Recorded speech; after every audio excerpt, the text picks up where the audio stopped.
Oke, hai teman-teman semua.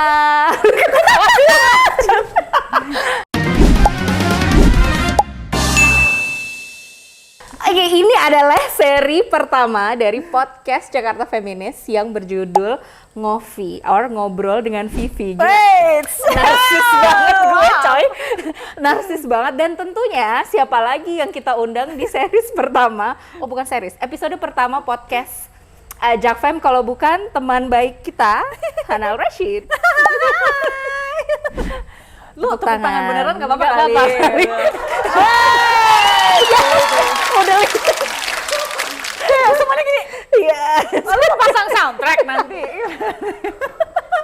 Jadi di podcast kita, jadi sebenarnya gue udah lama banget sebenarnya pengen bikin podcast buat Jakarta Feminis karena keterbatasan dan segala macam. Dan sebetulnya kenapa kita mau bikin podcast? Karena kita mencoba untuk melawan ya narasi-narasi anti feminis yang ada di Indonesia dan khususnya di dunia internet ini untuk menjadi lebih feminis. Tapi enough about Jakarta Feminist and me. It's never enough to be honest. Tapi mari kita memperkenalkan teman kita yang sudah populer ini, Hana Al-Rashid. Oh wow. Setidaknya populer di rumah ini. But thank you so much babe udah mau ngobrol sama kita. Tapi mungkin teman-teman di sini semua yang nonton juga, nggak cuma teman-teman Jakfem, mungkin sebenarnya udah familiar sih sebenarnya sama lo dan kerja-kerja lo. Nggak hanya kerja lo sebagai seorang seniman. Wah, seniman berat. Iya, enggak lah, berat sih emang. Performing monkey biasanya lo sebutnya. Selain lo sebagai apa ya, public figure. Nanti masukin emoji. Tapi juga sebagai aktivis. Kalau dengan lo, gue dengan bangga memperkenalkan lo sebagai seorang aktivis sih, jujur aja. Gak pantas, berat banget loh kalau ada yang bilang gitu. Kayak gue clarification, gue nggak pernah menyebut diri aktivis. Gue yang menyebut lo sebagai aktivis. Tapi gue di sini nggak mau scrutinize about your activism label. You know lah, gue mau ngomongin apa. Wah, iya. Tapi mungkin lo mau memperkenalkan diri dulu, Beb. Saya Hana Al-Rashid. Saya adalah seorang aktor yang juga kadang bawel soal isu kesetaraan gender. Mungkin gitu aja kali. Tapi lo malu loh, kalian tuh aktivis beneran. Jadi I think it's insulting to everyone else if I call myself an activist. No, it's not. You've been marching with us for many years. But speaking of kesetaraan gender, you didn't call yourself a feminist. Gue sebenarnya gini, mungkin kayak gue bilang kalau tadi ya, semoga tidak akan dianggap pengkhianat sama semua orang di rumah ini atau teman-teman Jakfem, because I am a staunch supporter of Jakarta Feminist dari dulu. Tapi memang gue beberapa tahun terakhir ini memiliki hubungan yang cukup kompleks dengan kata feminis sebenarnya gitu. Karena di awal mungkin juga dari the first time mulai ngomongin isu ini atau berani ngomongin isu-isu perempuan, memang mengidentify diri sebagai seorang feminis karena percaya pada values feminism yang akhirnya it's just about equality menurut gue ya gitu. Tapi kok dengan dilabel sebagai feminis apalagi oleh banyak sekali orang Indonesia dan mungkin like you said as a public figure, gitu. Gue merasa bahwa sering banget label itu dikasih ke gue dengan konotasi yang sangat negatif. Sehingga gue sedikit menjauhi kata feminis. Bukan karena gue tidak identify dengan values feminisme, tapi lebih kepada pada dasarnya gue adalah orang yang gak suka labels. Kedua, kok label ini akhirnya gue ngerasa menjadi penghambat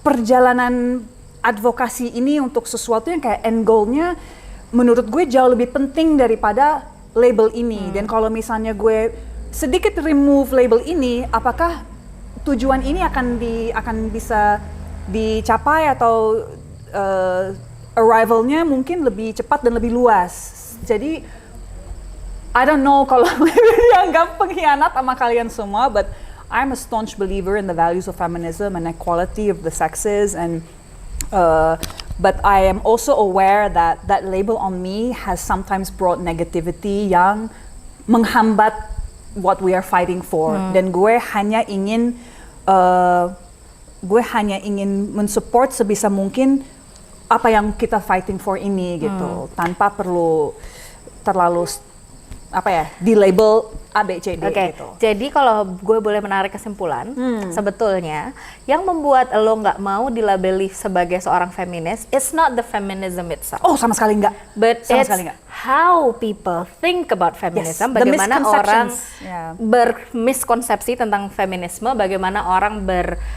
punya stereotipe tertentu atau asumsi tertentu terhadap feminis dan juga feminisme yang membuat akhirnya orang jadi merasa bukannya lo jadi nggak percaya sama feminisme, tapi lebih kepada kok malah dilabeli ini jadi menghambat kerja-kerja kita. Contohnya gini deh, even in terms of like the label, karena gue adalah staunch believer in lo kalau mau jalanin sesuatu nggak perlu lo ngomong I am this. Lo lead by example aja. True. Dan gue mengaplikasikan itu kepada agama. True. Menurut gue kayak nggak ada gunanya gue kayak Muslim, lead by example aja. Gue nggak harus berkuar-kuar I'm this. Ya udah gue jalanin aja. And I think gue sampai di titik ini pun tentu dengan proses yang sangat kompleks dari awal kita Women's March segala macam. Gaya gue talking about this issue dulu jauh lebih frontal, jauh lebih vokal, jauh lebih provokatif. Kadang-kadang dengan pemilihan kata untuk poster yang kemudian dihujat ribuan orang, ratus ribuan orang gitu. Jadi akhirnya kayak ya itu, gue inget banget yang kita sempat bahas 2018 waktu insiden itu, kayak itu adalah cara menyerang kita adalah cara mereka untuk try to silence us. Dan kita nggak boleh diam, we have to keep fighting. Tapi orang-orang kayak gini gue juga yakin kita perlu rangkul somehow. Gue adalah believer in muka lo kayak gue nggak mau menghabiskan energi gue untuk ngerangkul orang-orang yang emang nggak mau dirangkul. So again, this is the great thing about feminism. Tapi mungkin itu role gue dan role lo mungkin yang merangkul aja. Gue gak mau ambil role. This is what I love about feminism kan, and this is what I love about this fight. Ada your perspective seperti ini dan as my perspective seperti ini, tapi kita tahu end goal kita sama. Itu yang penting. There's not one way to advocate gitu menurut gue ya. Tapi ngomongin tentang stereotipe feminisme, stereotipe feminis apa yang paling aneh yang pernah lo dengar? Yang pernah gue dengar adalah namanya feminis itu pasti ngecat rambutnya. Jadi gue pernah di interview sama mahasiswi, dia pokoknya mau bikin, I think she's like, dia kayak dari fashion designer gitu dan mau interview gue, dan kebetulan rambut gue waktu itu hijau. Dan sebelumnya dia I loved your hair like that by the way. Gue suka banget. But anyway, masukin iklan mungkin ada yang mau.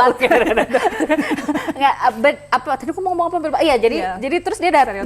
Gue langsung bilang, Kak, yang namanya feminis itu rambutnya pasti dicat ya, karena kalau nggak salah dia habis nge-interview, lo ingat Safina nggak sih?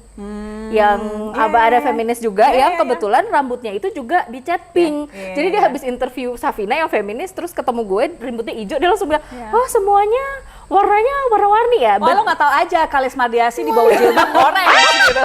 Ternyata. Iya, buat gue apa yang paling ridiculous yang pernah lo dengar tentang mungkin ini feminis? Yang paling umum dan buat gue paling ridiculous bahwa lo benci laki-laki. Oh my gosh. It's like standard, right? I love my husband, by the way. I don't hate men. Yeah, of course. Like, I mean, I hate patriarchy. Yeah, right. I got married at one point. Apakah itu adalah bentuk perlawanan supaya orang lain nggak menganggap gue adalah feminis yang membenci laki? No, Ingat I love banget, men gitu. maybe next podcast harus ngundang Kalis kali ya. Yeah, Jadi gue ingat banget waktu gue bilang sama Kalis kalau gue mau nikah. Yeah. Terus Kalis bilang, nah feminis tuh gini, Beb. Iya, feminis bucin. Iya, gitu. feminis garis bucin. Iya, gitu. terus apa kayak don't wear bra. Kayak bra burning kan kalau kayak 60s and 70s. To be honest, I'm not wearing bra right now. But we need the support sometimes, babe. Like, I don't go anywhere without a bra. They like already get attention, unwanted attention. Jadi, ya mungkin itu sih, benci lelaki. I think like this is the biggest misconception is, maksudnya kayak laki-laki juga korban patriarki tahu gitu. Yeah. Like feminism and this fight for equality is also because you love not only men but like humans aja, kita semua equal, udah gitu aja gitu. Ya. But to be honest, sebenarnya kadang kalau misalkan kayak ucapan-ucapan kayak gitu itu coming from general society atau general public gitu, sebetulnya dari masyarakat umum sebenarnya mungkin aku sebagai seorang masyarakat juga kayak misalnya, okay, maybe this isn't as harmful, nggak seberbahaya itu. Tapi kadang kita itu ngedengar ucapan-ucapan kayak gini itu bahkan datangnya dari orang-orang yang sebetulnya punya andil dalam memberikan keputusan atas hidup kita, atas kebijakan dan lain-lain. Lo pernah nggak dengar ada orang without mentioning their name lah, nggak usah nyebut namanya, dan nggak harus di Indonesia, mungkin lo pernah dengar di Perancis mungkin, atau di Inggris contohnya, atau mungkin di Amerika, ucapan-ucapan yang sebetulnya akhirnya tuh jadi harmful gitu buat banyak. ini. Kayak di Inggris beberapa bulan lalu memang ada satu politician yang attacking black women.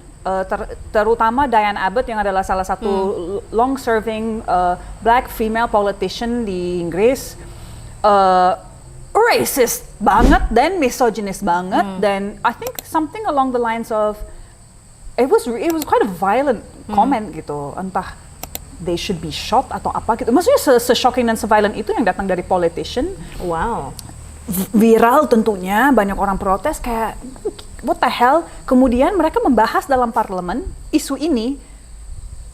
If I'm not mistaken, it was Diane Abbott. Diane Abbott-nya berdiri, gue nggak tahu berapa puluh kali untuk talk, no one let her speak. Oh wow. Jadi di saat membahas this kejadian pun yang melibatkan dia dan membawa nama dia sendiri nggak diboleh ngomong. Dan aku tuh tadi barusan aja baca, I'm not a big fan of any kandidat presiden Amerika sekarang, tapi masukin emoji. Jadi kandidat vice presidennya Trump itu bilang bahwa Kamala Harris itu nggak pantas untuk menjadi presiden karena dia belum pernah melahirkan. Iya, dia bilang gitu ternyata. But no man president has melahirkan, bitch. Tapi itu karena dia merasa dia bukan perempuan seutuhnya, karena dia belum melahirkan. Sebenarnya juga ingin menunjukkan bahwa di saat orang-orang punya perspektif bahwa feminisme itu adalah ideologi dari Barat, ternyata di Barat juga sama aja, tidak feminis. Karena gitu. ketidaksetaraan gender hadir di seluruh dunia, coy. Itu ini nggak cuman, and it's an intersectional issue kan, gitu, and it affects so many people, and it affects different people for different reasons gitu. Tapi kalau di Indonesia juga sayangnya banyak banget juga nih yang seperti itu. Dan sebetulnya emang kayak bukan menarik ya, sedihnya adalah di saat kita bicara tentang kebijakan-kebijakan kayak gini, kebanyakan adalah kebijakan-kebijakan itu benar-benar mengatur tubuh perempuan. Benar-benar perempuan aja yang diatur tanpa melihat bahwa ya itu juga kita punya hak atas kesejahteraan hidup kita. Di saat kita ngomongin tentang aturan terhadap tubuh, kita nggak hanya ngomongin tentang masalah kayak gue mau pakai baju terbuka apa dan lain-lain, but it's talking also bicara tentang hidup dan mati gitu kan ya. I want access to healthcare. Yes, exactly. Dan contohnya adalah kayak kemarin beberapa kali kita melihat bahwa dari BKKBN sempat melemparkan statement-statement kayak misalkan contohnya perempuan seharusnya punya anak itu sebelum usia 35. Gitu kan, jangan tanpa memikirkan bahwa yang dilihat bukan masalah usianya, tapi whether that person itu ready atau enggak, dia mau atau enggak. Habis itu makin dia ngomong katanya kalau child free itu menghancurkan negara, katanya kayak gitu. Padahal negara ini orangnya udah banyak. Iya kan katanya mau dapat makan siang gratis. Ya ampun. Jadinya mungkin katanya nggak apa-apa kali punya anak gitu. Dan yang lebih kacau lagi, habis itu dia ngomong bahwa satu keluarga punya anak satu perempuan. Maksudnya dia harus satu. Iya, harus ada anak perempuannya, tanpa melihat bahwa sekarang aja negara nggak bisa melindungi anak-anak perempuannya. Iya kan, maksudnya kita ngelihat banyak banget kasus-kasus kekerasan berbasis gender. Shameless promotions about our survey di tahun 2018. Kita tuh dari Jakarta Feminis, teman-teman koalisi Ruang Publik Aman, itu kita sempat bikin national survey tentang kekerasan seksual di ruang publik, di mana di situ di hasil survei itu memperlihatkan bahwa teman-teman itu pertama kali mereka mendapatkan kekerasan di ruang publik, ya ini kekerasan yang sering sekali dianggap remeh-temeh sama masyarakat, itu sebelum usia mereka mencapai 16 tahun. So it shows bahwa anak-anak, khususnya anak-anak perempuan itu juga nggak aman. And then sekarang pemerintah mewajibkan kita setidaknya punya anak perempuan dengan tadi ya konsep di mana mereka ya tadi yang diatur adalah tubuh perempuannya. Gue inget banget maksudnya kan gue memang besar di Inggris. Jadi kalau soal misalnya sexual and reproductive health, education segala macam di sekolah gue tuh gue dapet gitu. Not the best kalau di UK memang, tapi minimal gue tau lah tentang kesehatan perempuan, di mana harus pap smear atau apa, atau kalau misalnya harus misalnya kayak kita sebagai perempuan menstruasi. Yang ini kayak when we look at like misogynist policies gitu, atau misogynist managing of dana gitu misalnya. Why is it that so many women mengalami menstrual cramps yang parah banget? Gue termasuk salah satu dari umur 12 mengalami pain setiap bulan, dan sama dokter di sana tuh dianggapnya oh ini normal. Take paracetamol. Paracetamol does not work for me gitu. And so many women in the UK experience this, but money spent on research for that hampir nggak ada. Yeah. Tapi erectile dysfunction, banyak banget. Sementara kita sebagai perempuan yang setiap bulan hidupan kita terhambat loh, pekerjaan gue terhambat ini segala macam gara-gara sakit yang segitunya, dan gue nggak bisa akses medical facility. Gue kemudian baru setelah gue melewati journey fertility yang juga cukup rumit dan cukup traumatik akhirnya, baru diketahui, oh gue endometriosis. Dan itu sesuatu yang hanya akan didiagnose karena gue operasi. Dan mereka membelah gue dan melihat, oh ada endometriosis, sedangkan gue udah bertahun-tahun bilang ke mereka, I think I have endometriosis. And nobody believes you. No one believes me, no one wants to listen to me. Ya, I think orang banyak menormalisasi rasa sakit pada perempuan. Iya, because we endure everything. Yes, exactly. Karena orang punya ekspektasi bahwa perempuan ya udah lo pasti, ya emang lo nggak boleh protes, lo tahan-tahan aja. Dan itulah yang terjadi. Bahkan dalam konteks kesehatan secara fisik, kita bahkan nggak hanya ngomongin masalah kesehatan apa namanya ya, reproduksi. Gue inget banget waktu kemarin kita Feminist Festival, salah satu remarks dari salah satu pembicara adalah, kamu pernah nggak ngelihat ibu kamu itu sakit? No. Like pasti kita nggak pernah ngelihat ibu kita sakit karena mereka akan nahan, enggak, ibu nggak apa-apa. Dan gue baru kepikiran, iya bener juga ya. Ibuku kalau dibilang kalau ibu sakit istirahat, enggak, ibu pokoknya yang penting sugesti ibu sehat. Padahal sebetulnya dia sakit gitu. And so again about this whole like access to medical atau healthcare gitu. Gue inget banget waktu awal pindah ke Indonesia, lagi-lagi sempet sakit banget sehingga gue ke klinik untuk USG, untuk melihat what's wrong gitu, apakah memang ada sesuatu. Dan gue kan tahunya you can do transvaginal USG juga untuk this kind of stuff gitu. Aku nanya, apakah memungkinkan? Kamu belum nikah, nggak boleh. Terus gue kayak, sorry maksudnya gimana ya? Gue yang datang dari Inggris, of course, dengan pemahaman bahwa pap smear open to anyone yang butuh. Gue nyampe Indonesia kayak, kamu belum nikah jadi kamu nggak boleh transvaginal USG. Gue mind blown gitu, sampai gue kayak, it's not, tapi this could potentially be a life or death situation for me. Dan hanya karena gue belum nikah, gue tidak akan diberi akses kepada healthcare yang mungkin bisa save my life. Itu buat gue itu kayak, wow, this is. Dan ya memang if you're going against cultural norms juga, ya udah gue paham cultural norms yang kemudian menjadi kebijakan legal atau whatever, tapi itu cukup eye opening buat gue. Jadi ya udah pas balik ke London buat di sana aja. Privileged memang bisa melakukan itu, tapi membayangkan begitu banyak orang yang akses secara private pun nggak dikasih.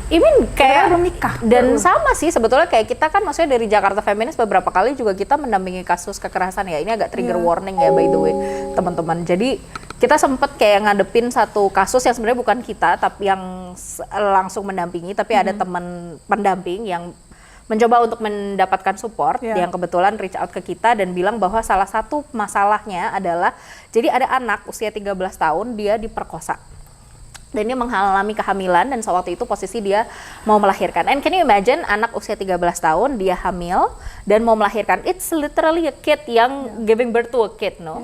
Belum lagi And kita that's a ngomong. life-death situation dengan Dan waktu itu reproduksi dia sistem dan yang belum dia- matang exactly. yang begini. Dan dia harus mau C-section. Dan karena dia posisinya hamil, dia harus menggunakan BPJS. And you know what hinders her? I think semua orang bisa nebak sih, dia butuh persetujuan suami. Sedangkan dia nggak punya suami. Kebetulan perkosaan yang dialami waktu itu, perkosaannya itu dilakukan oleh lebih dari 1 orang. Astagfirullah. Dan jadi akhirnya jadi it's impossible buat dia pakai BPJS. Ya akhirnya dia harus mencari pendanaan buat Ya. ini. Dan kamu bayangkan itu dia korban kekerasan seksual, korban perkosaan, dia anak yang mengalami KTD, dan it's literally adalah situasi hidup dan mati.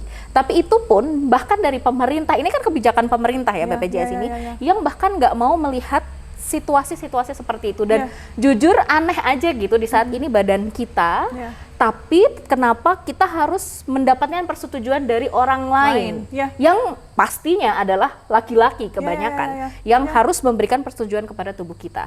Jadi kepada pemerintah, jangan nyuruh gue punya anak perempuan kalau kalian aja nggak bisa melindungi kita sebagai seorang perempuan. Itu sih. So. I mean, emang kita bisa milih di saat Exactly. melahirkan, maksudnya kita juga Ya nggak bisa gimana milih. ya milihnya ya? And this is what's so interesting, karena akhirnya gue sempat nonton satu film di mana itu dibahas, karena perempuan yang punya anak dan akhirnya anaknya perempuan terus, disalahkan terus. Padahal secara biologi yang menentukan gendernya itu kan dari laki, bukan dari perempuan. The kromosom kan? Nah itu, jadi kayak even from a biological stance, you cannot blame the woman. Dan It's itu the man juga that holds that, iya, gitu. dan itu juga yang terjadi Iya di saat sih. kita ngomongin kesehatan seksual dan reproduksi kan. Maksudnya bukan kontrasepsi. Ya. Yang dikontrol adalah tubuh perempuannya. Segala macam kontrasepsi dalam bentuk IUD, pil KB, yang semuanya itu kayak bener-bener messing up our hormone, suntik dan lain-lain. Sedangkan laki-laki apa? Pakai kondom, kadang dia kagak mau. Sebagai perempuan, kemungkinan untuk lo punya anak I sekali. have the book, I think. That's the thing, like, you have it once and then you are pregnant for 9 months, ini segala macam. Laki mau tidur tiap hari sama cewek, dia bisa hamilin all these women. Tapi kita sendiri enggak. So why is it us that is regulated? Yeah. So I have this book. Judulnya adalah Ejaculate Responsibly. Nice. Jadi ini sebenarnya yes. Jadi sebenarnya ini ngomongin tentang hak aborsi ya, dan aku yakin kalau di Indonesia di saat kita ngomongin hak aborsi itu kan sesuatu yang kayak Gue mau pengen foto. ya boleh dong. Jadi sesuatu yang kayak banyak orang di Indonesia yang masih menganggap ini sesuatu yang kayak dosa dan segala macam. Tapi di sini sebetulnya perspektifnya gue suka bagaimana si Gabrielle Blair ini, dia sebenarnya kayak dia tuh kolumnis di majalah majalah high end fashion gitu, yang dia ternyata lumayan punya banyak interest di isu HKSR atau kesehatan seksual dan reproduksi, dan dia bikin ini karena dia capek ngedengerin di saat lo ngomongin tentang hak reproduksi yang lo atur itu cuma perempuan. And I think she wrote this karena Roe versus Wade di Amerika dibatalkan kan. Jadi akhirnya dia nulis ini, dan gue suka banget walaupun mungkin buat orang yang udah ngeletek pemahaman tentang hak aborsi itu sebagai hak kesehatan reproduksi, mungkin buku ini kayak kok lo kayak kesannya perempuan nggak punya agensi ya dalam menentukan gitu. Tapi kan masalahnya ini adalah buku yang ditulis untuk teman-teman yang mungkin masih melihat isu HKSR itu adalah yang perempuannya aja gimana. But it's more about memperlihatkan bahwa ya lo laki-laki yang orang yang ejakulasi lah yang harusnya punya tanggung jawab juga gitu terhadap Well, it takes two to make tadi. it. Masa cuma satu yang ngurus? Exactly. Speaking about books, Yeah. gue lihat lo sering banget rekomendasi buku di again I really enjoy it because as you can see I have a lot of books. Itu kayak konten iseng yang ternyata disukai. I think, dan menurut gue menarik sih karena jujur aja gue tuh besar dengan buku, dan that's why I really appreciate konten lo tentang rekomendasi buku. Thank you. Walaupun rumah gue sebelah perpustakaan, tapi terkadang kayak maybe I need more insight gitu kan ya. Jadi dan gue seneng ngelihat orang-orang kayak antusias juga dengan konten-konten buku lo, karena berarti orang Indonesia suka baca buku gitu ya. Nah, sekarang pertanyaan gue adalah apa buku favorit lo? Dan bukan buku favorit, mungkin lebih kayak dalam konteks buku yang saat lo baca lo kayak oke, kayaknya gue relate dengan feminisme. Menarik, pertanyaannya sangat menarik. Mungkin ini tidak link ke feminisme in an obvious way, tapi gue selalu kalau ditanyain, what's one of your favorite books? Salah satu buku favorit gue Bumi Manusia. Tapi kalau gue ditanyain, who's your female idol? Gue selalu nyebut Nyayang Tesoro. But she's an icon though. For me, she's a feminist icon. In the sense of gini deh, perempuan yang lahir from a particular social class, yang sold into a particular kind of life, tapi bisa menguasai bahasa, bisa run this business, menurutku dia sangat-sangat iconic. Dan gue kalau jadi perempuan gue pengen kayak Nyayang Tesoro in a very loose and very weird way gitu. Cuman melihat a female literary character yang badass di mata gue, that's what I kind of related to. So I relate to women who are doing incredible things. Jadi kalau buku that opened up my feminist journey, mungkin not obviously, but I love karakternya Nyayang Tesoro. Justru yang membuka mata gue mungkin terhadap, kalau misalnya yang membuka mata gue terhadap feminist awakening, justru buat gue adalah musik. Spice Girls. Oh, Spice Girls for me. with Victoria Beckham yang doesn't wanna admit that she actually drove Rolls Royce to school. Yeah, love it. I love it. But like for me, like this idea waktu gue SD of these 5 different looking women, female solidarity, girl power, always like this to the boys. Yeah. Gue waktu SD tuh kayak, this is the coolest group of women that I know pada saat itu, and everything that they represented. Ya mungkin sekarang kalau dilihat mungkin terlalu cookie culture, pop culture yang juga toxic ini segala macam. Tapi di saat gue jadi anak umur 10 tahun melihat 5 perempuan melakukan itu dan seakan-akan girls, gue kayak oh wow, that for me. And because for me a part of feminism is so much about female solidarity, I think mungkin awakening gue justru lewat Spice Girls. Kalau buku waktu gue kecil mungkin gue belum pernah baca yang se-obvious itu, but you know like reading She Said. It's really I think about movies juga sebetulnya kadang gue kalau misalnya mau nonton film yang adaptasi dari buku, kadang suka kayak nonton nggak ya, soalnya gue suka banget sama bukunya, tapi begitu nonton kayak kayak gitu kan. Tapi but maybe I should try watch it. But anyway, gue setuju dengan apa yang tadi lo bilang tentang Bumi Manusia. Sebetulnya Pram kan ya, kita ngomongin tentang Pram. Dan you also touch a little bit upon white feminism. Dan menurut aku penting, dan aku setuju di saat lo bilang mungkin Bumi Manusia itu menurut gue nggak cuman awakening feminism. It awaken, It's national awakening. yes, dan juga, and that's why it was banned. Yeah. Dan itulah kenapa buku itu dilarang dulu ya. Tapi itu juga ngomongin tentang dekolonialism. Yang menurut aku penting banget di saat kita bicara dalam konteks feminisme di Indonesia, bahwa kita juga melihat konteks-konteks anti penjajahan. Dan kita nggak hanya ngomongin penjajahan dalam konteks zaman dulu, tapi apa yang juga kita lihat sekarang. Kita ngomongin tentang Palestina, kita ngomongin tentang Papua, kita ngomongin tentang Rohingya, dan kita juga melihat tentang bentuk-bentuk penjajahan yang mungkin dilakukan sama negara kita sendiri, gitu kan ya. Jadi menurut aku itu penting juga, dan that's why menurut aku ya Pram itu sebetulnya juga sangat relate kalau misalkan kita ngomong tentang feminism, karena we're talking about tadi kan pembebasan dari belenggu-belenggu yang bisa jadi belenggunya berbeda dari apa yang kita alami. Seperti apa kata feminis favorit Jakarta Feminis, Audre Lorde. Well, this is where it becomes interesting kan, karena gue ngerasa bahwa gue menjauhi kata feminisme karena I don't identify with white feminists. Tapi on the flip side menarik juga karena gue ada teman aktivis di sini yang sempat cerita ke gue bahwa ada beberapa teman-teman aktivis di Indonesia yang nggak senang dengan gue talk about feminism atau talk about women's issues di Indonesia gitu, karena menganggap I'm white. Sedangkan gue kayak, oh ini sangat menarik ya, hanya di Indonesia loh gue dianggap white. Like it's di Inggris, I'm a woman of color. I'm not white. I'm a POC. I'm a WOC. I'm half Asian. And this is also like, this is, you know, the complexities of identity politics and all of this kind of stuff. Gue ngerasa di Indonesia, di saat gue ngomongin hal-hal yang, it's a bit like the French African and Arab footballers Yeah. ini. When we win, we're seen as French. When we lose, we're immigrants gitu. Di satu sisi gue terkadang along this journey gue juga ngerasa, di saat gue ngomongin hal-hal yang aman, women's issues yang aman, oh ya, mana Indonesia bangga gitu. Tapi di saat gue ngomongin sesuatu yang mungkin lebih vokal, like kayak go back to where you come from, you don't understand anything of what we go through. Gue bisa wholeheartedly bilang bahwa gue sangat tahu privilege gue. Gue tidak mungkin bisa mewakili perempuan-perempuan Indonesia yang dipukul rata. Gak mungkin. My context is completely different. My upbringing is different. Toh, gue Indonesianya, Bugisnya cuma setengah gitu. Jadi nggak mungkin gue bisa mengatasnamakan semua orang. But I find it interesting that teman-teman di sini pun juga see me as like white feminist mungkin.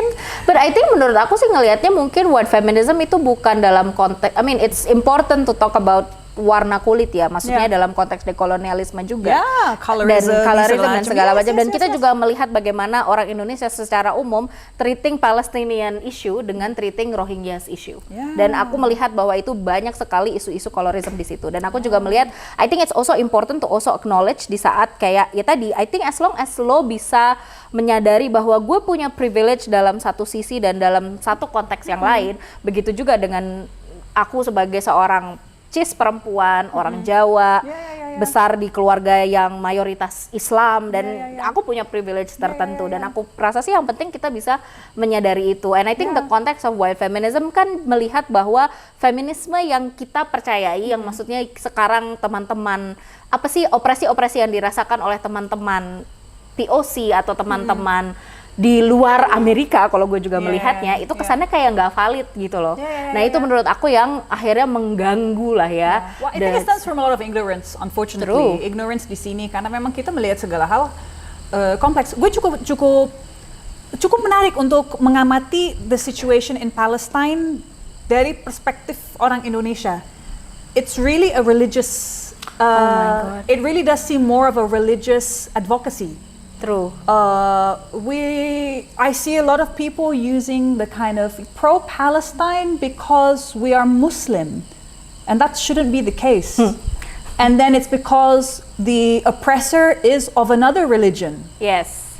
That's not the case. Yeah. This is colonialism. Yeah. And as Indonesians, you should understand that most because you were colonized. I remember ada satu keluarga gue yang waktu itu sebetulnya sempet nanya ke gue kayak, lo pro Palestina, lo pro Palestine, tapi lo punya temen Yahudi nggak?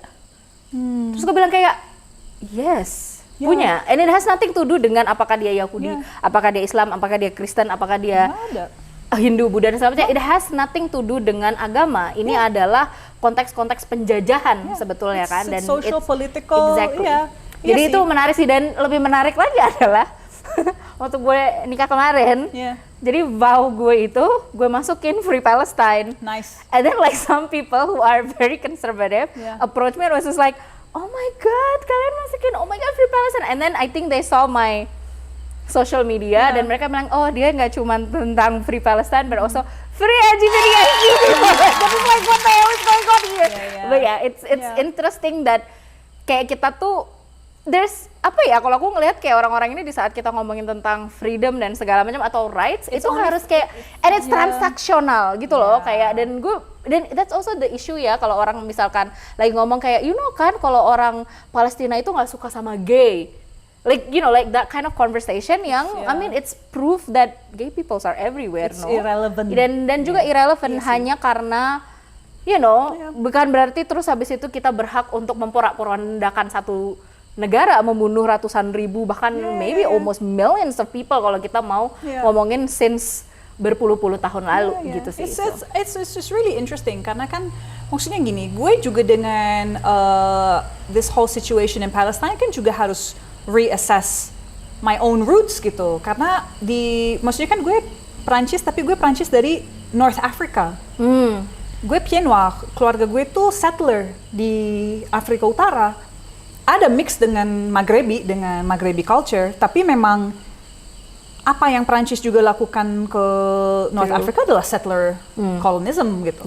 Jadi kan gue juga harus unpack hal-hal seperti itu juga karena keluarga Perancis gue tidak Caucasian, they are Southern European and also ada Maghrebi, Tapi undeniably mereka adalah settler di North Africa dan mereka tidak bagian dari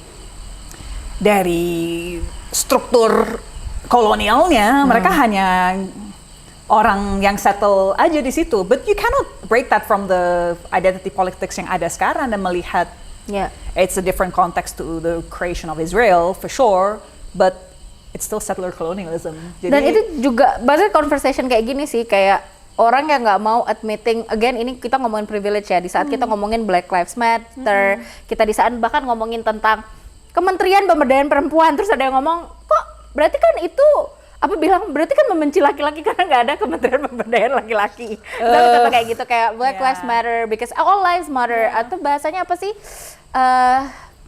some game? Something like that, but like this kind of conversation about, dan juga tadi kan omongan kayak not all men, hal-hal kayak gitu yang membuat kayak akhirnya orang nggak melihat bahwa ini adalah masalah yang bukan hanya karena kita membela, again dengan feminisme juga, di saat kita mencoba untuk menaikkan menaikkan tadi ya isu-isu perempuan, di saat kita mencoba untuk memberikan highlight atau underlining bahwa look, ada identitas-identitas lain yang memiliki opresi jauh lebih besar karena nggak tahu dunia ini sangat patriarkis dan juga kapitalis gitu kan ya.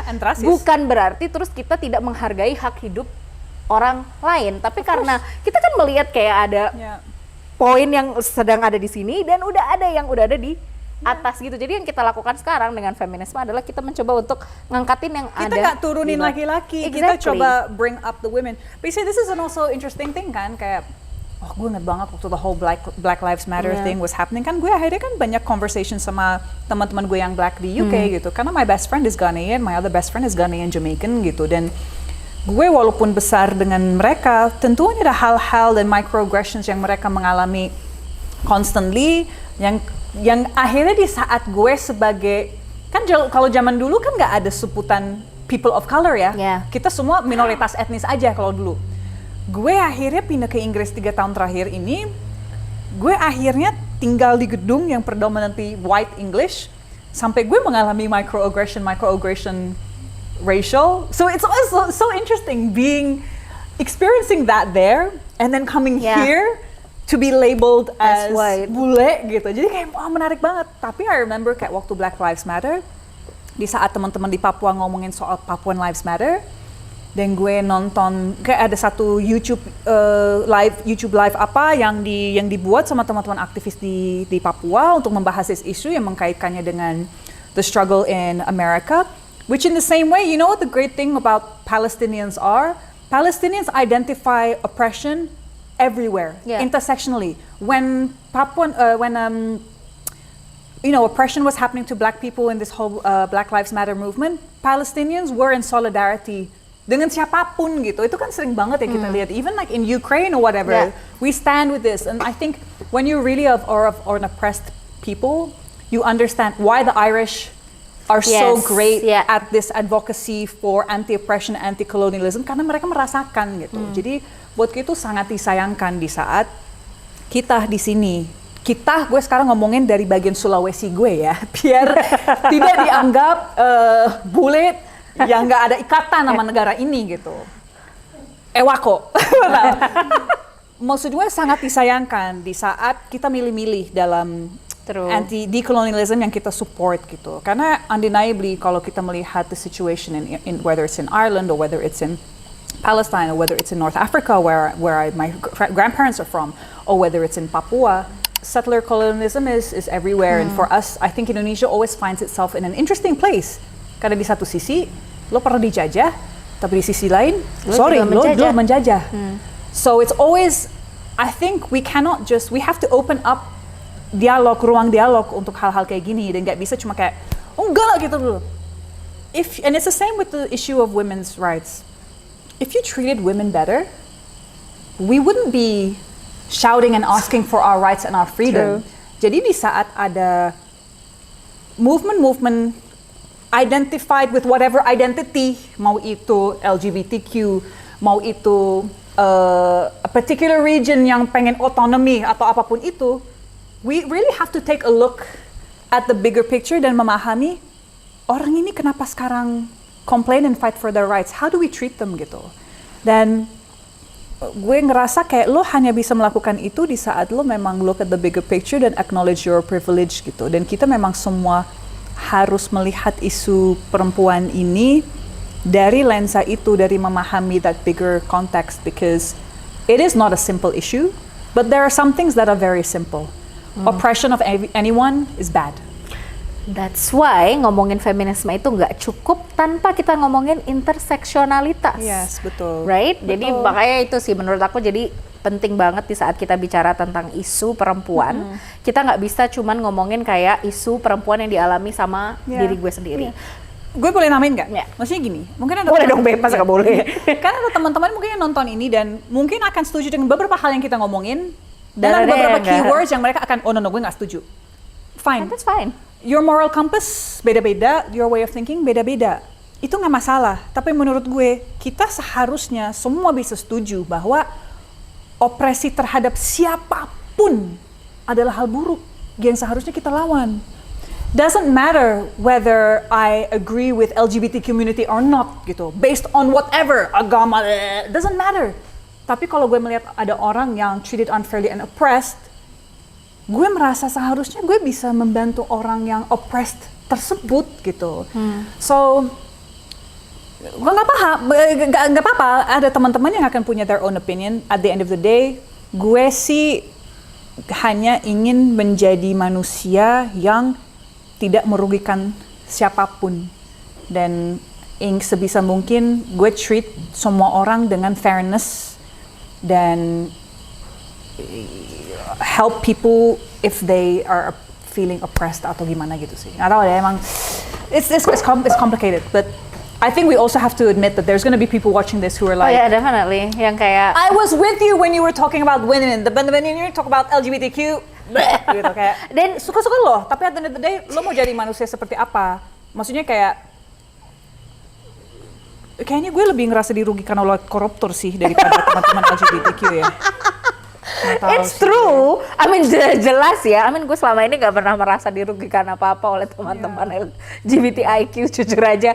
Dan ya. Tapi kalau ada teman-teman yang merasa dirugikan, ya udah. And maybe itu just pengalaman lo. but also don't blame the whole community. Come on. Gue sebagai minoritas Muslim di Inggris, di saat terjadi 7/7, 9/11 segala macam, kalau gue dibilang teroris, Jules juga nggak mau gitu kan? Misalnya kayak Bella Hadid sekarang yang dikeluarkan dari campaign Adidas karena Palestinian terrorists did this in the 1970s. Well, she's got nothing to do with that gitu.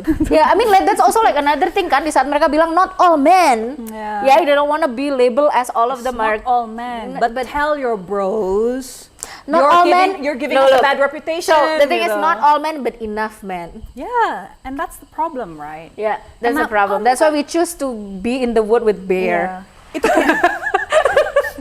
Itu jadi gue ada teman laki. Ya memang kadang agak problematik deh nih orang. Dia kalau gue ngomongin kayak isu kekerasan terhadap perempuan, dia akan selalu datang ke gue dengan statistik bahwa male on male violence, more men are susceptible to violence. Ini dia jadi devil's advocate gitu ceritanya. Iya, tapi menurut gue kayak, iya memang, but you also have to look at kenapa seperti itu. Apa yang patriarki juga lakukan kepada lo pade, sampai lo nggak bisa ungkapkan apa yang lo rasakan, sehingga itu keluar dengan kemarahan dan kekerasan yang kemudian merugikan A, B, C, D gitu. Like that's also the patriarchy holding you down, bro. It's interesting sih ngomongin tentang patriarki yang merugikan laki-laki. Jadi gue dulu pernah gue fasilitasi. I think I tell these stories to some people ya. Khususnya kalau gue lagi melakukan pelatihan pelatihan tentang feminisme gitu kan. Jadi salah satu cerita yang gue selalu ceritain adalah jadi gue dulu sempet ngisi pelatihan buat anak sebetulnya, anak usia remaja gitulah ya, tentang sebenarnya advokasi. Jadi kita pengen mereka ikut advokasi anti perkawinan terhadap anak. Ya. Tapi tentunya kita ingin mereka untuk memahami kenapa perkawinan terhadap anak ini jauh lebih rentan dialami oleh perempuan, dan akhirnya kita harus membahas tentang bias gender, norma gender, karakteristik yang dilabeli teman-teman anak laki-laki dan anak perempuan juga kan. Dan waktu itu exercise-nya adalah gue minta anak laki-laki ini dan anak-anak perempuan cari karakteristik. Kalau laki-laki tuh apa sih? Sifatnya apa sih? Karakternya apa sih? Perempuan tuh sifatnya apa? Karakternya apa? Terus waktu itu ada anak laki-laki yang bilang bahwa sifat yang disebut laki-laki adalah mereka suka menyakiti perempuan. Oh wow. That's what they wrote di situ. Tapi di situ juga kebetulan dia menulis bahwa dia adalah orang yang baik, dia penyayang dan segala macam. Terus aku nanya sama ini kenapa kamu tulis di sini? Kenapa di sini dibilang bahwa laki-laki suka menyakiti perempuan? Kalau kamu nggak, terus aku nanya, kamu suka menyakiti perempuan nggak? Enggak loh kak, gitu. Ya terus kenapa kamu tulis di sini? Ya kan, maksudnya kayak, terus kenapa kamu tulis ini sebagai, karena berarti kamu bukan laki-laki dong kalau kamu nggak menyakiti perempuan. Dia bilang, ya enggak loh kak, aku tetap laki-laki. Ya berarti karakteristik laki-laki bukan suka menyakiti perempuan, gitu kan. Jadi tapi secara tidak sadar bahwa orang sudah menganggap itu adalah hal yang biasa, bahwa bentuk penyelesaian masalah dari dunia yang patriarki ini adalah juga menggunakan kekerasan. Dan jujur aja itu tidak menguntungkan juga gitu buat siapapun. Laki-laki. Kenapa kok pengennya tuh marah terus gitu kan, gue heran ya. Iya sih. I mean when you look at like suicide rates in the UK, it's highest proportionnya adalah laki-laki. Why? Ya itu di saat kita expect begitu banyak dari laki-laki di komunitas kita, tapi kita juga nggak membolehkan mereka talk about their feelings or all the societal pressure yang put on men, menurut gue itu kan juga nggak oke gitu. Makanya kayak yuk semua kita ngobrol dan let it out, and apa ya, emang ya itu kayak kenapa fokusnya ke perempuan, kan lebih banyak male violence, itu yang gue dibilang kayak ya it's something. Dan I think it's also another thing yang membuat gue kayak bener-bener lo jadi di saat ada orang ngomongin, kenapa nggak ngomongin laki-laki juga, then you talk about it. Ya kenapa harus gue kenapa harus gue juga yang ngomong? Memang, Lo lah yang ngomong kalau emang that's also issue yang memang lo sangat peduli, dan lo dong yang ngomong. Kenapa Itu kayak, harus maksa gue yang ngomong? Iya, itu kayak kita yang jadi korban kekerasan terus melulu ditanyakan solusinya apa. Gue yang jadi korban, gue juga yang harus mikirin solusi. Kayak please deh, like itu pemerintah banget gak sih? Kayak udah mengkritik terus solusi kamu apa? Ya nggak tahu kayak bapak. Kamu aja yang mikir solusinya. Gue sering banget di interview dan ditanyain tips and tricks untuk tidak mengalami pelecehan. Oh my gosh, yes. Tips and tricksnya cuma satu, jangan jadi pelaku. Dan mereka kayak, what do you mean? Oke, gini deh, it's not my fault that I get harassed. So don't put the pressure on me to find a way to protect myself. There's no way for me to protect myself. Karena gue mau pakai baju gimana pun, gue tetap dilecehkan. Gue mau keluar rumah atau di dalam rumah, gue tetap dilecehkan. Gue mau kemana aja, siang atau malam, sama aja. So it's not on us, yang kita harus change our mindset untuk ngajarkan kepada siapapun itu, but unfortunately, majority pelaku memang adalah laki, untuk jangan jadi pelaku. True. It's very pelaku. That's the only solution. Solusi satu-satunya adalah tidak menjadi pelaku. Exactly. Kalau lo nggak jadi pelaku, then we have no more violence. Cukup gitu aja. Tepuk tangan dong. Gila loh. Lama juga ya kita nih udah ngomong ngalur gitu masih 7 menit aja. Terus gue cuma mikirin, ini sebenarnya nanti akan kelihatan kayak two angry women. And that's fine. That's also another stereotype yang dilekatkan sama aktivis feminis adalah kita itu suka marah-marah, dan selalu yang gue bilang adalah, pertama jawaban gue biasanya ada dua. Yang pertama adalah itu adalah komentar yang sangat seksis menurut aku, karena di saat kita ngomongin yang namanya aktivis, lo harus marah-marah memang. Iya, dan emang hak kita untuk marah-marah. That's our right. Pertama itu hak kita. Kedua adalah lo nggak akan jadi aktivis kalau lo nggak marah. Iya, betul. Karena itu dimulai dari rasa marah kamu terhadap sesuatu, terhadap sebuah injustice gitu ya, ketidakadilan. Namanya juga aktif. Iya, masa pasifis. Kayak diem aja gitu, duduk aja, rebahan aja gue gitu kan. Tapi kemarahan label marah-marah ini hanya dilekatkan kepada aktivis-aktivis perempuan. Sedangkan aku nggak pernah mendengar kayak ada orang laki bilang, aku aktivis, bilang, kamu hobinya marah-marah ya? Gue nggak pernah denger itu. Tapi di saat feminis yang ngomong kayak gitu, di saat perempuan yang tadi kita bilang ya, yang selama ini diharapkan untuk ya sudah, aku nerima aja, emang begini nasibku sebagai perempuan. Tiba-tiba kita, padahal mungkin kita nggak marah, kita cuma bilang, kok gitu toh, gitu kan ya. Itu bilang, kamu melawan ya kayak gitu. Dan kedua adalah gimana kita nggak marah di saat segala bentuk dari maksudnya segala aspek kehidupan kita itu diatur, ya kita nggak punya kebebasan atas kehidupan kita, gimana kita nggak marah, dan kedua bahkan di dalam rumah pun kita mengalami kekerasan. How am I not angry di saat kali gue cuman mau kemana doang, gue mendapatkan kekerasan dan segala macam. So I think we have all the rights to be angry, and of course kalau lo jadi kita yang mengalami ini, ya wajar sih kalau marah. Capek sih. Actually, I don't think people understand how difficult it is, especially justru untuk teman-teman kalian. Maksudnya kalian teman-teman Jack Fam ya. I really want you to know how much gue appreciate semua yang lo ngelakuin. Karena gue mungkin cuman segini dibandingkan apa yang kalian perjuangkan setiap hari. Organisasi yang kalian lakukan untuk make workshops, give information, bikin event, mendampingi korban. You guys melobi dan advokasi kepada policy maker di parlemen sini, MPR, DPR gitu. Jadi kebayang how difficult it is for you guys terutama.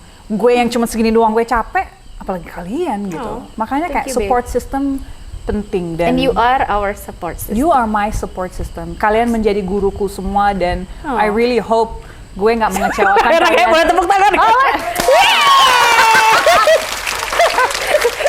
Di belakang Bayar udah kayak tepuk tangan tuh. Makasih loh. Iya.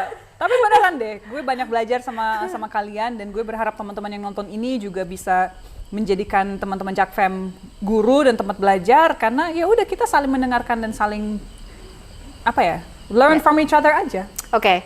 Kata Acit, kita punya 3 menit lagi. Pertanyaan gue satu buat Hana. Terakhir nih ya. Lo mau merekomendasikan buku apa ke teman-teman? Satu aja, nggak usah banyak. Setengah jam lagi kita ngomong. Menurut gue gue harus double check ininya sih. Karena gue pernah posting ini di ini yang ngomongin soal sexual violence. Ada satu buku yang sebenarnya buat gue judulnya sedikit sensationalist. So, one book that I want to recommend, judulnya Bad Men: The Hidden Roots of Sexual Deception, Harassment and Assault by David M. Buss ya, gak kelihatan. David M. Buss. Buku ini cukup membuka mata gue terhadap the psychology of perpetrators sebenarnya gitu. And also the psychology of women and their secara biologi, secara psikologi melihat roots of sexual violence, terutama karena unfortunately kebanyakan pelaku adalah men. Jadi Bad Men: The Hidden Roots of Sexual Deception, Harassment and Assault by David M. Buss. Gue cukup I really enjoyed reading it dan jadi memahami isu ini dari perspektif yang berbeda sih gitu. Itu apa? Jadi ini tadi buku yang dibilang sama Hana, She Said. Really good. Jadi ini tadi kita cuma ngomongin, ini bagus, ini sesuai dengan ini. Jadi ngomongin tentang Harvey Weinstein. Ya, jadi buku ini dan jurnalis ini yang membongkar kompleksitas isu pelecehannya Harvey Weinstein di Hollywood. Dan yang gue paling suka dari buku ini adalah kita bisa melihat how much a story can grow and how much exposing these men is based on gaining the trust of victims. And intinya gini, kalau kita lihat dari sini, akhirnya the only way yang bisa dibongkar adalah follow the money. Yes. It's not as easy as that. Is this also the book yang talking about Kavanaugh? Di sini bukan ya? Atau ada juga. Exposing men in positions of power who abuse women and who try to cover it up. Dan bagaimana caranya investigative journalist ini bisa menggaungkan energi dan movement ini untuk create expose dan segala hambatan mereka. Dan gue salut banget sama mereka sih. Itu dan crazy. Menurut aku yang menarik juga di sini adalah kembali lagi, walaupun eventually boleh gue bilang bahwa kasus Harvey Weinstein itu kita sebetulnya kita bisa consider ini sebuah sukses karena akhirnya Harvey mendapatkan. Now he's out. Oh, he's out now. Yeah. Oh, I didn't know that. I think he's out. Oh, okay. Yeah. But anyway, maksudnya kayak he's eventually, but again ini juga memperlihatkan kayak definisi justice dan juga kebobrokan. Ya. Li, ini sayangnya gue nggak tahu ini tuh ada terjemahan bahasa Indonesianya atau nggak di sini. Itu masalahnya Itu masalah sih. terbesar di Indonesia. Aku juga nggak tahu sih set ini ada terjemahannya atau nggak. Nggak tahu. Nggak ada. Nggak ada ya. Semoga nanti ada penerbit yang mau bikin deh. Kalis. Atau buku dan teman-teman. Dan teman-temannya boleh kali ya menerjemahkan. Margin kiri kali ya Margin ini kiri ya. boleh ya, Iya. boleh deh. Iya Oke deh, kalau kayak gitu aku rasa kameranya yang satu juga sudah nggak ada. Thank you so much, Thank Hana. you. Yay. Thank you so much. I love you, Jackfam. For coming to Yogyakarta and especially to my house. Wow. But yeah, thank you so much for Aku always yang- being so supportive Aku yang thank you, babe. terhadap kita. Makasih, Thank guruku. you teman-teman Jakfam.